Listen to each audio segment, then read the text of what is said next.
Hello, so today's video is all about the Queen of Ambers. So she is someone who started her own business at the age of just 27, somebody whose first fragrance was made for Amouage. Who am I talking about? It's Cécile Zarokian. So if you've not seen me before, I'm Claire. I talk all about fragrance on this channel and I've been creating this series of videos all about the lives and creations of perfumers. I'm talking about each perfumer's first fragrance, what makes them tick, really where their passion comes from for fragrance, and what kick-started their careers. I think this is now the 10th video in this series, and I've already profiled Quentin Biche, Jerome Epinette, Francis Kurkdjian, Dominique Ropignon, Olivier Cresp, Louise Turner, Natalie Lawson, Honorine Blanc, and also Sonia Constant. So if you have missed those videos, then please do go check out the description box because I'm going to leave them linked there, and I'm also going to link the playlist in case you want to catch up. But today's video is going to be all about Cécile Zarokian. So Cécile Zarokian was born around 1984 and she's French but of Armenian descent. And her first memory of fragrance was her mum's perfume. So her mum wore Rochas Femme, which is described as a spicy, fruity, vintage chypre. So her own first fragrance was one that was bought for her by her mum. And this was a fragrance that Cecile says that lots of people, even before they were teens, would wear this one. It's quite a soft, powdery fragrance. It's called Tartine et Chocolat. The first fragrance that Cécile Zarokian bought for herself was actually Yves Rocher's Vanille. But actually Zarokian says that at the time, people in her friend group would often wear Cacharel fragrances. And she says that Anaïs and also Amour were absolutely everywhere where she grew up. Zarokian's father was a doctor, and that inspired Cecile to want to pursue a career in medicine. She wanted to be a paediatrician, and she actually gained a place at medical school and started a course. Much like Louise Turner at dentistry school, she realised soon that it just wasn't for her, and she gave up her place. In the meantime, Cécile Zarokian had discovered the world of Serge Lutens fragrances, and Christopher Sheldrake's dark, gothic fragrances captivated her imagination. It was really a friend of a friend who told Cecile all about her time at Perfumery school and told her about attending a course at ISIPCA, the elite perfumery school in Versailles. Zarokian applied, and there she studied for a master's degree with an internship, and the internship allowed her to work on fragrance projects. So she would work on body care items, home care fragrances, not really actually perfumes, because those projects were perhaps a little bit too important for someone who was still in training, but she got to experience making fragrances, and that experience during her degree was absolutely key to her getting her first job. It was after this that the eminent perfumer Michel Amarac offered her a place at Robertet. So you may know of Michel Amarac for his designs such as Gucci Rush, Dior's Fahrenheit, This Is Her by Zadig and Voltaire, and also his work with his son for Palmois. Cecile worked at Robertet for 4 years in total, first in Grasse in the south of France, and then she moved back to Paris. Zarokian says that actually she was incredibly lucky to get this job at Robertet because this was around the time of the start of the financial crisis of 2008. Zarokian is also on record as saying about the industry that in effect it was a closed shop. So really, if there were jobs, they were generally offered to the sons or daughters of perfumers or the sons and daughters of clients that the perfume companies were designing fragrances for. She says that that became a problem. It meant that lots of people just failed to get started in the industry. You needed family connections basically to get a foot in the door. Zarokian's time at Robertet was really a big fight because ultimately she was still classed as a trainee. Despite having this master's degree, she still wasn't officially termed a perfumer, and that meant that she had to fight to get her name put on her designs. Despite this, records show that her first official composition with her signature is Epic Woman by Amouage. She created this alongside 2 other perfumers at Robertet. It's interesting to me that even in this first fragrance, we can see that Zarokian has an interest in powdery rose, and we can also see that she has an interest in resins, and that's really going to be the story of her career. Epic Woman was a huge international success, and it's really regarded as one of the great fragrances of the Christopher Chong era at Amouage. Even 10 years on from the release of Epic was still actually the second best-selling female marketed fragrance for Amouage. I think that really shows its enduring popularity and just what a success her first fragrance was. So after only 4 years at Robertet, at the tender age of only 27, Cécile Zarokian decided to go it alone. She wanted to create her own business. She wanted to be an independent perfumer. And to do that, it was just such an uphill struggle. If you think about it, perfumery nowadays is dominated by really 4 large companies who compete for assignments. Cécile Zarokian hadn't been working in the industry for very long. She'd had one big release with Amouage. She'd perhaps signed off some other fragrances that aren't recorded as a junior perfumer, but she had limited contacts within the industry. If you think about becoming independent, you're going to have a lot of additional costs that those other firms can perhaps weather a little bit better. Those larger companies are perhaps going to produce those prototypes essentially for free. They're not going to charge, but they'll put that into the final cost of the fragrance or into their cut of the profits perhaps. Cécile Zarokian could not afford to do that kind of work and to buy materials for free. She had to charge those companies. So she needed to make herself indispensable. She had to be someone whose name was in demand. And for that, she needed to have some really successful early projects to get her name out there. So she had very few industry connections at the time. And really, she contacted a lot of different people. But the one person that she says was really critical to her early success was talking to François Hénin at Jovoy. So Jovoy are a huge niche perfume retailer. They've got offices, I think, in Paris and also in London. And they also produce their own line of fragrances. So Zarokian ended up making a fragrance called Private Label and also a candle for Jovoy. Jovoy was really the perfect arena for this because they stock so many brands, they have so many connections that so many other brand owners got to hear about Cécile Zarokian. Cecile says that one client led to another. She said that lots of people contacted her having tried Private Label. So Private Label again echoes Cecile's extreme love of Middle Eastern styles, of Middle Eastern ingredients, of resins. So this is a dry, smoky, leathery, oody fragrance with lots of vetiver. Initially, Zarokian did everything herself about her brand. She had to be the person who answered the phone, she had to be the person who did the accounts, she had to be the person who was developing the fragrances, of course, but also the person who was doing her own PR. And she realised very quickly that she needed more staff, and today she employs, I think, a team of at least 10. In 2013, Zarokian started working for Masque Milano. So Masque Milano actually asked her to produce a fragrance which was eventually called Tango. Interestingly, Tango is a dark, spiced, ambery rose fragrance, and it's often compared to Ombre Sultan by Serge Lutens. And it makes me wonder whether, this was perhaps a bit of an homage to that fragrance by Cécile Zarokian. That same year, Cecile also produced a fragrance for MDCI, and actually that fragrance, Nuit Andalouse, won Best Niche Female Marketed Fragrance at the Fifi Awards in Russia. So that again helped to get a name out in a different market. Also in 2013, she produced a fragrance for Laboratorio Olfactivo, and actually she's worked with that brand a few times now, but her first fragrance for them was called Cache Noir.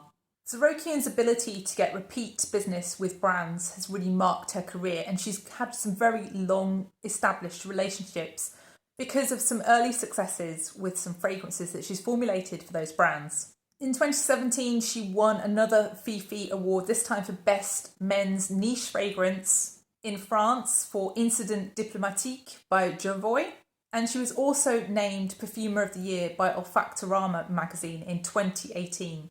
But really, it was another creation for Jovoy that would catapult her name into really popular culture. I think this is the first time that I heard Cécile Zarokian's name when I tried this fragrance. So that fragrance was Remember Me, and ironically that was a fragrance that when I tried it was sold out, and I remember just trying it and instantaneously falling in love with it. This fragrance is meant to reflect you smelling somebody else's fragrance and being addicted to it, you remembering the person because of how they smelled. And this fragrance is essentially a chai latte fragrance. It sounds delicious, it is delicious. And that kind of milky steam chai thing was quite unusual at the time and really stood out on the market. And it was a huge hit for Jovoy. Zarokian says that Remember Me was inspired by a trip to Qatar where she ended up drinking the drink karak. So that is a local chai latte drink. This fragrance blended spicy milk, cardamom, ginger, as well as creamy florals like frangipani, but it also just showed off Zarokian's extreme talents with resins, spices, and warmth, as well as vanilla. So hot on the heels of Remember Me, she had another absolutely huge hit. This is still one that I see regularly mentioned on YouTube. I think this is a fragrance that is extremely loved. They've produced an extrait version quite recently, which she's also signed off. So Zarokian in 2019 produced Nishane's Annie. So Annie is actually named after the Armenian city of the same name. So it's very appropriate that Zarokian, someone of Armenian descent, should have formulated this fragrance. Again, Annie is showing off the type of fragrance that Cecile Zarokian does so well.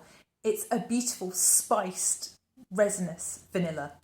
Nishane's fragrance was not Cecile's only hit in 2019 though.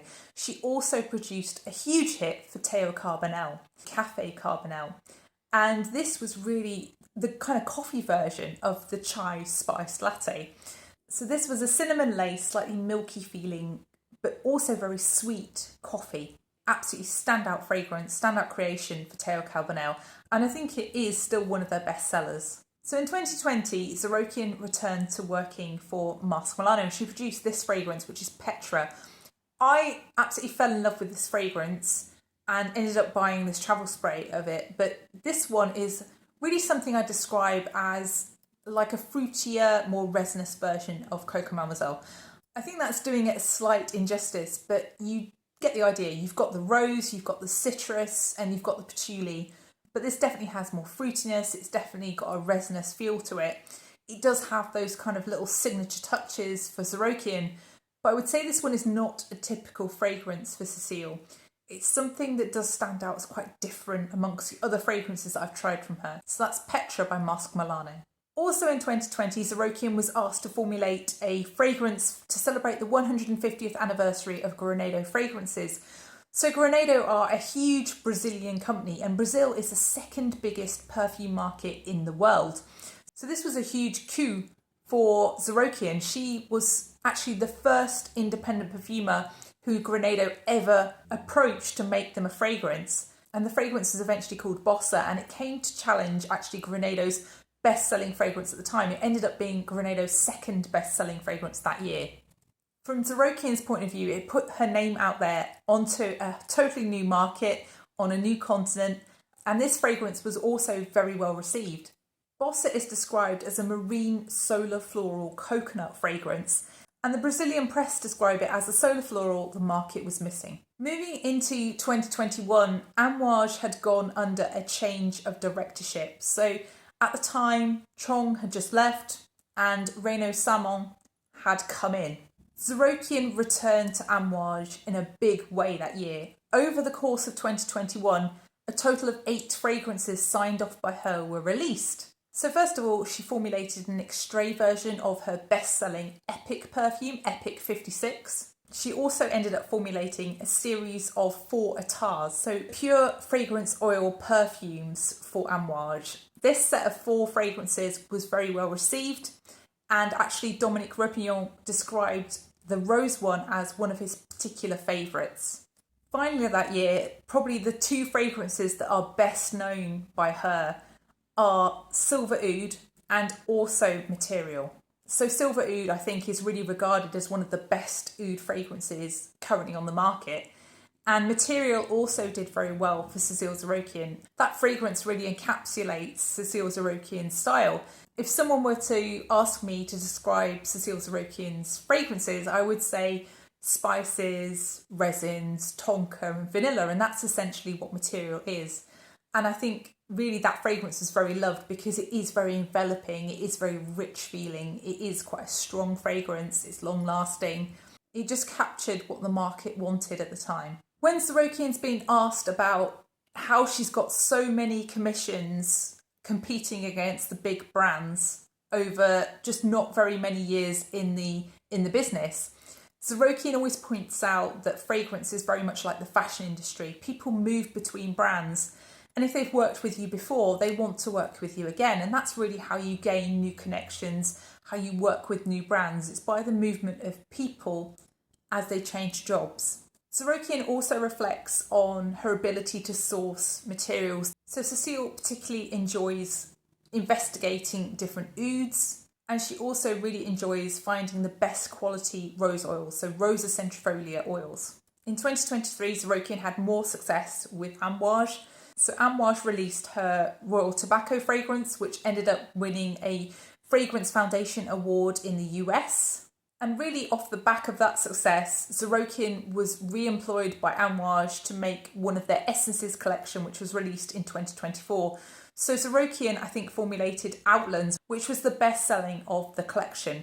Outlands sold out within 24 hours. It also won the Marie Claire Prix International du Parfum. Zarokian says that she initially created a fragrance that she didn't think fitted with what Amouage wanted. She says that she smelt it and she felt like it fitted more as a Mediterranean fragrance. It just wasn't right for Amouage's style. But actually when she let Renaud Salmon smell the fragrance, he really loved the DNA of it, and he urged her to develop it further and to just tweak it a little bit because he just loved what she created. And that's really how Outlands began. Also in 2024, Zarokian worked with the fragrance brand Zar. So I've tried some Zar fragrances. They're a Kuwaiti fragrance brand. And I tried this fragrance, which was called Peak, that she made with Zar. And this was a very strange fragrance to me. It was something I'd never smelled before. It's kind of a metallic aldehyde fragrance, but also with a very sweet, almost like a vanilla buttercream kind of lemon and also orange aspect to it. It's a real kind of play off between the cold, silvery, metallic aldehydes and that sweetness, and also some resins as well in a dry down.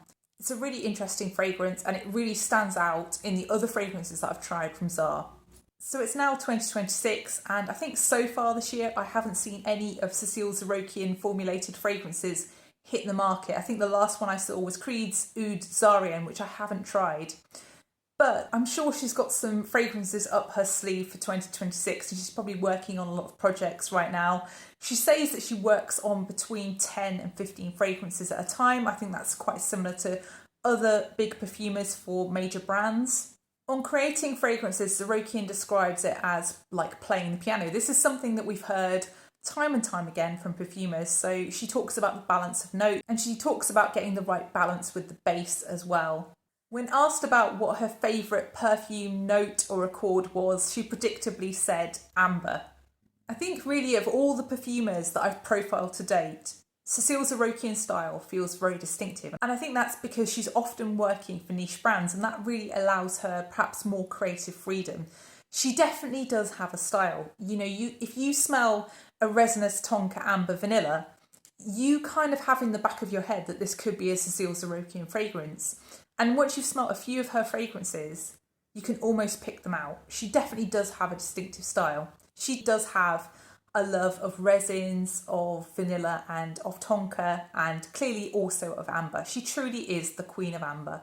So I hope you enjoyed the profile of Cécile Zarokian. Please do let me know if you've tried any fragrances by Cecile, and also which is your favourite creation of hers. Also let me know if I've missed out one of your favourites. I'd love to know about different fragrances that I might not have tried. And also, if you have enjoyed this video, then please do press the like button, and please also consider subscribing if you haven't done already. And I will see you in the next one. Bye.